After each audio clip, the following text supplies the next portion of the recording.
The floor of the fabrica trembles with each downstroke, a pulse that travels through the oak stump beneath the anvil, through the packed earth, and up into the bones of your feet. And you realize, standing at the threshold of this military workshop on the Rhine frontier somewhere around the 170th year of our common era, that this rhythmic shudder is not one hammer, but 12. A synchronized heartbeat of iron and human will that has not stopped since dawn. Across the smoky interior, a faber, a military smith assigned to the legion, pins a white-hot lump of sponge iron against a basalt anvil with bronze tongs and brings a 2-kilogram hammer down so hard the metal flattens, spitting orange sparks that arc into the darkness of the low timber ceiling and die against damp wood. The lump is no bigger than a man's 2 fists pressed together, yet buried inside that ugly, slag-riddled mass is the seed of something the Roman army cannot function without. The gladius, the short sword that conquered a Mediterranean world and held it for centuries. What you are about to witness is not a single act of craftsmanship, but an entire chain of transformation. From crushed rock pulled out of a hillside, to carbon atoms migrating invisibly through glowing metal, to the final moment when a blade is plunged into cold water and screams with the thermal shock of its own hardening. Every step in that chain can fail. Every failure produces a blade that will bend, shatter, or dull at the worst possible moment, mid-thrust, inside the press of a shield wall. To understand the gladius, you must first understand the raw earth from which it is born. Roman iron comes from 2 primary sources. The first is mined ore, heavy, rust-red rock, hauled from deposits across the empire, from the hills of Noricum in what is now Austria, from the forests of Gaul, and from the rich veins of Hispania. Pliny the Elder, writing in the 34th book of his Naturalis Historia, observes that iron ores are found almost everywhere, but their quality varies enormously depending on the soil and the climate. Some earths yield a metal that is soft and nearly akin to lead, others an iron that is brittle and coppery, which he warns must be particularly avoided in making wheels and nails. The second source is bog iron, called limonite, spongy rust-colored lumps that form naturally in marshlands and stream beds, where groundwater rich in dissolved iron meets the open air, oxidizes, and precipitates into rusty black chunks mixed with dirt and organic matter. Legionary workshops on the northern frontier often rely on this bog iron because it sits near the surface and can be collected with nothing more than a spade and a wicker basket, washed in the nearest brook to remove sand and clay. Either way, deep mined or scooped from a marsh, the raw ore is worthless until it is roasted. Workers pile the broken ore into shallow clay-lined pits, build enormous fires beneath and around it, and let the blaze burn for roughly 10 hours. The heat drives out moisture and chemically loosens the ore's crystalline structure, making the iron oxide more vulnerable to the reduction that will follow inside the furnace. When the roasting is done, the ore is brittle enough to crack apart, with a stone hammer into pieces no larger than 2 or 3 centimeters across, the ideal size for feeding into the mouth of a Bloomery shaft. But ore alone accomplishes nothing without fuel, and the fuel of choice is charcoal, not raw wood, which burns too cool and too wet, but wood that has been slowly cooked in the near absence of oxygen until nothing remains but almost pure carbon. Charcoal production is a craft unto itself. Workers chop oak or beech into uniform lengths and stack them into a dome-shaped pile, roughly 2 meters across, leaving a hollow chimney at the center.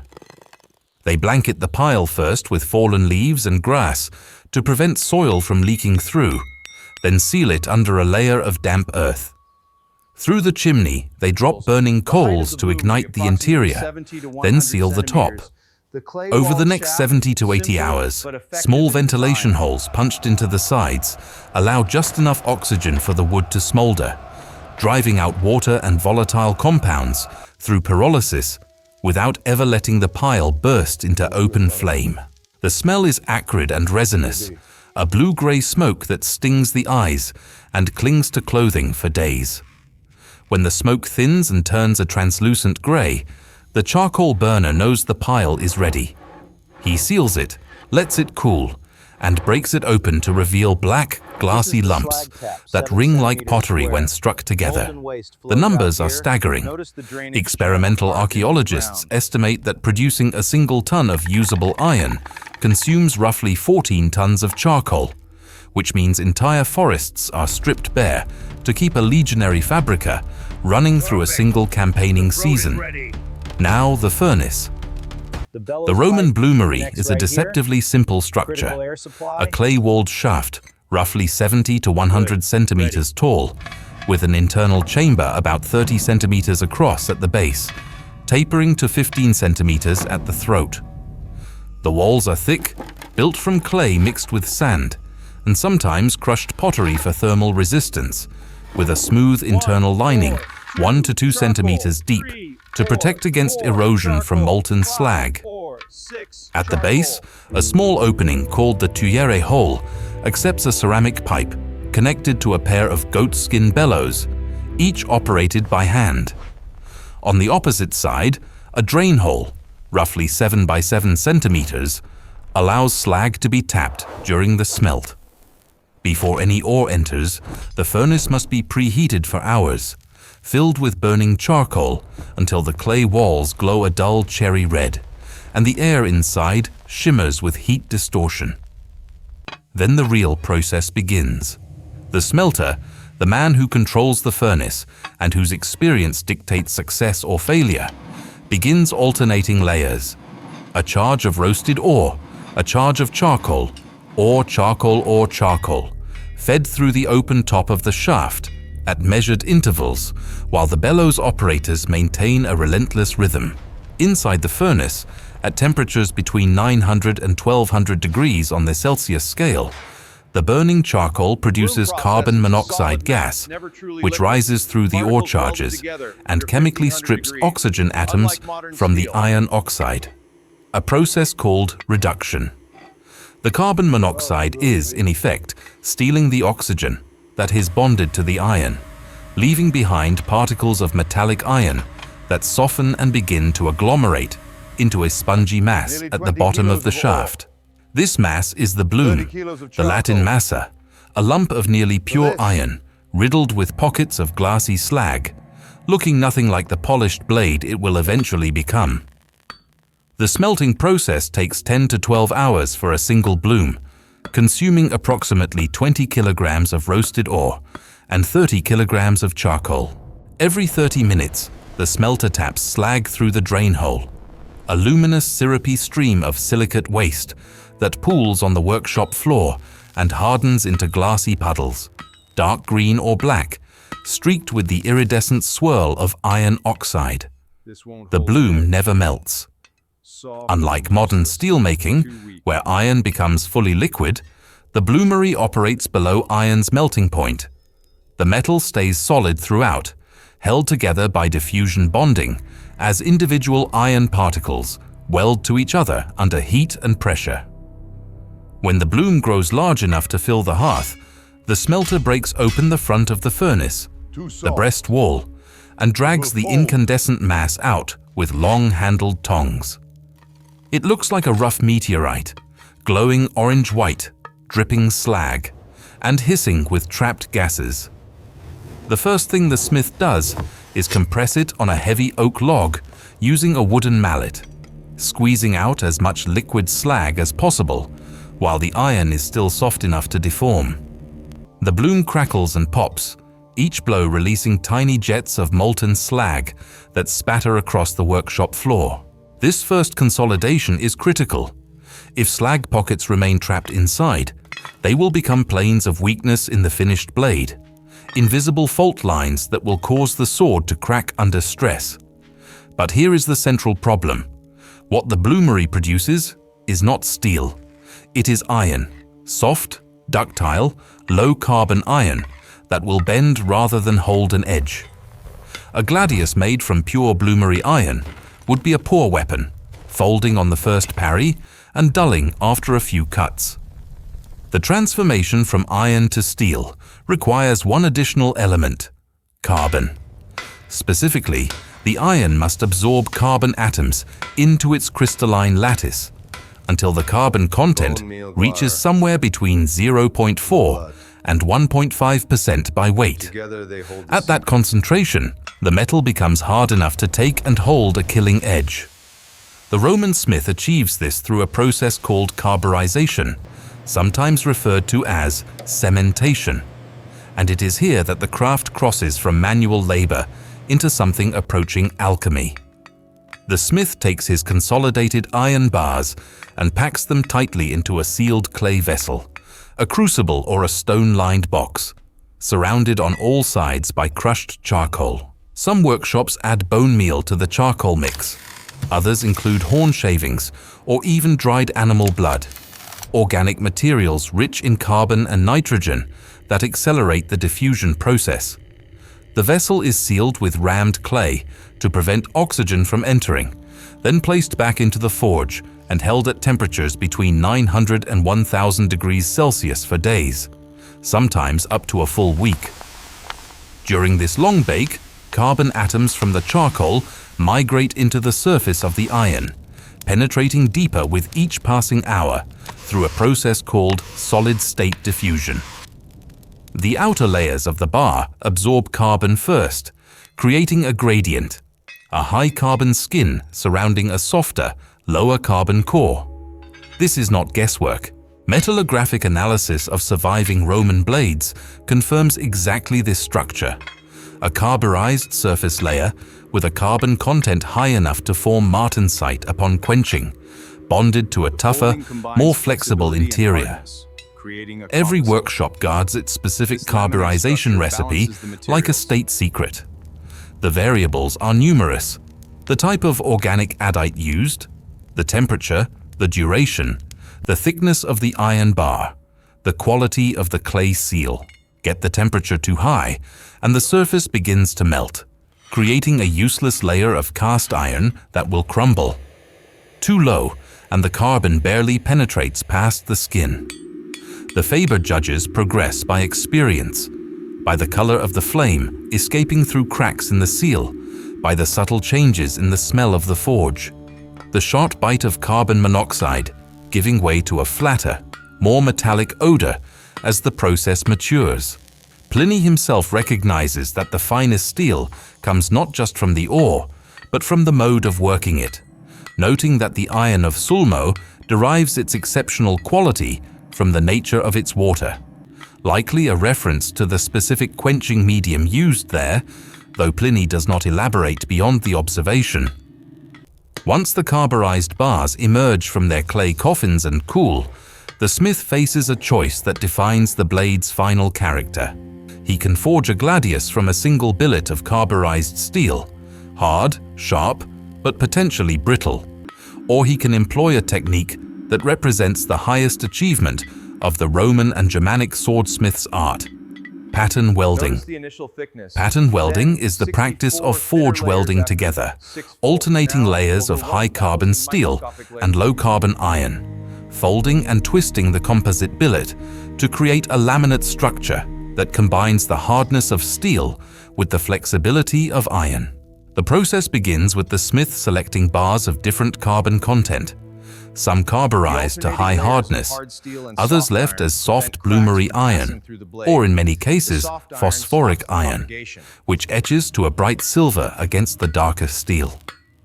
He stacks these bars in alternating layers, heats them to welding temperature, roughly 1100 degrees Celsius, a blinding white heat, and hammers them together. The forge weld must be perfect. Any gap, any pocket of oxide or slag between the layers will become a delamination point that compromises the blade.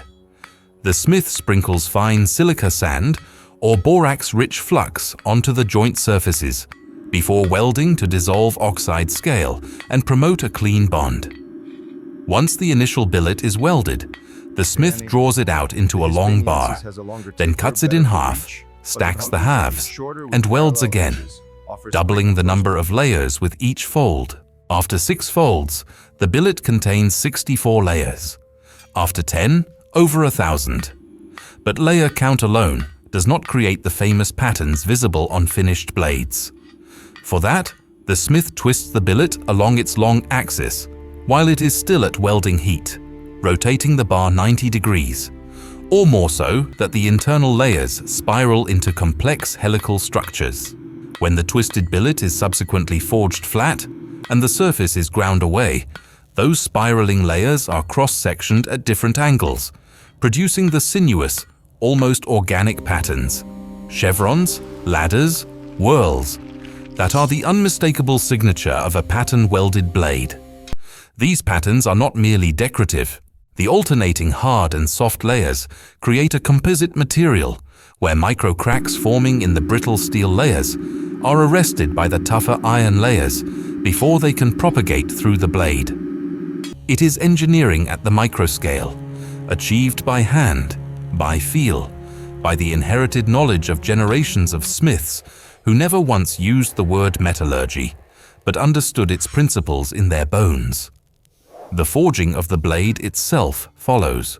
The smith takes his pattern-welded billet or his solid carburized bar and begins shaping it over the anvil.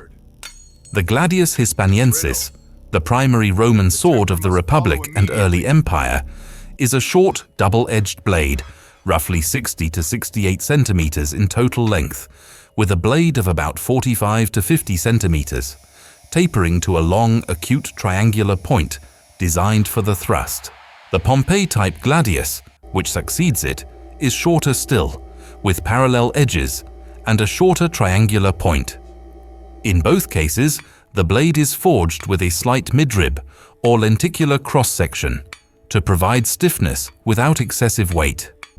The smith works the metal through dozens of heats, hammering the billet progressively thinner, checking the blade's straightness by sighting down its length against a taut string, adjusting curvature with careful blows to the flat. The tang, the narrow extension that will seat inside the hilt, is drawn out from the same billet, never welded on separately, ensuring a continuous grain structure from pommel to point. Then comes quenching, the moment of highest risk. Pliny describes the practice plainly. It is the custom to quench smaller articles of iron with oil, for fear that water might harden them and make them brittle. This is not superstition, it is accurate metallurgy. When high-carbon steel is heated above its critical temperature and plunged into a liquid coolant, the rapid extraction of heat locks the iron-carbon lattice into a super-hard structure called martensite. Water cools the blade so aggressively that the thermal shock can crack it. Oil cools more slowly, producing a hard but less brittle result. The smith heats the blade to a uniform cherry red, roughly 800 degrees Celsius, judging the color by eye in the dim interior of the fabrica, where he has deliberately kept the light low so that the metal's glow is legible against the shadows. He submerges the blade edge first into a long trough of oil. The liquid erupts with a violent hiss, a column of acrid smoke punching toward the ceiling, and the blade vibrates in his tongs with the thermal contraction. He holds it steady, counting heartbeats, watching the oil for the moment when the boiling subsides and the convection currents still. Then he draws the blade out, and it is transformed. The steel surface now glass hard, capable of scratching bronze, but so brittle that dropping it on stone might snap it in two. This is why tempering follows immediately. The smith places the quenched blade back over a bed of glowing coals, not the full roar of the forge, but a controlled moderate heat, and watches the surface of the polished steel as oxide colors bloom across it like a slow sunrise. First a pale straw yellow, then gold, then brown, then purple, then blue. Each color corresponds to a specific temperature and a specific degree of softening in the martensite structure. For a sword blade, the smith wants the edge tempered to a pale straw, around 220 degrees Celsius, hard enough to cut, but no longer catastrophically brittle. The spine of the blade he may temper further, to blue, making it flexible enough to absorb the shock of a parry without snapping. This differential tempering, hard edge, springy spine, is the hallmark of a well-made gladius, and it is achieved not by instruments, but by the smith's eye, his experience reading those oxide colors in the dim red light of his forge. The finishing process transforms the forged blank into a weapon. The blade is ground on a sandstone wheel, first to establish the edge geometry, a shallow convex bevel that extends almost to the midrib, and then on finer stones lubricated with water or oil. Pliny notes that there is a great difference between oil whetstones and water whetstones, with oil producing a much finer edge. If the blade is pattern welded, the grinding reveals the hidden laminate structure for the first time, and the smith may etch the surface with a mild acid, vinegar, fermented urine, or dilute hydrochloric acid from salt and clay, to enhance the contrast between the phosphoric iron layers, which resist etching and appear bright, and the carbon steel layers, which darken. The result is a blade that appears almost alive, its surface rippling with organic patterns like wood grain or flowing water. The hilt is assembled from a separate guard, a grip of bone or hardwood wrapped in leather, and a bulbous pommel that counterbalances the blade and locks the assembly together over the tang. Pliny records that the hilt of Trajan's own sword was made of gold and set with jewels, though the common legionary's gladius wears a grip of simple boxwood or horn. What Pliny singles out as the finest iron in the Roman world tells us something about the empire's awareness of steel quality. He awards the palm of excellence to the iron of the Ceres, the Chinese, or more likely, Indian steelmakers, who export crucible steel westward along the Silk Road, and ranks Parthian iron second. Of Roman-produced iron, he names Noricum as the premier source, a region whose siderite ores naturally contain manganese, which acts as a deoxidizer during smelting and produces a cleaner, tougher steel. He observes that none of the other kinds of iron are made of the pure hard metal, a softer alloy being welded with them all. A remarkably accurate description of the composite, pattern-welded construction that archaeological metallography has confirmed in scores of surviving Roman and migration period blades. The old naturalist, for all his occasional credulity, understood that the secret of a great sword lay not in a single miraculous metal, but in the marriage of hard and soft, steel and iron, forced together under heat and hammer into something greater than either alone. The finished gladius slides into a leather and wood scabbard lined with oiled wool, which coats the blade with lanolin each time it is drawn and resheathed, preventing rust in the wet climates of Britain or the Rhine.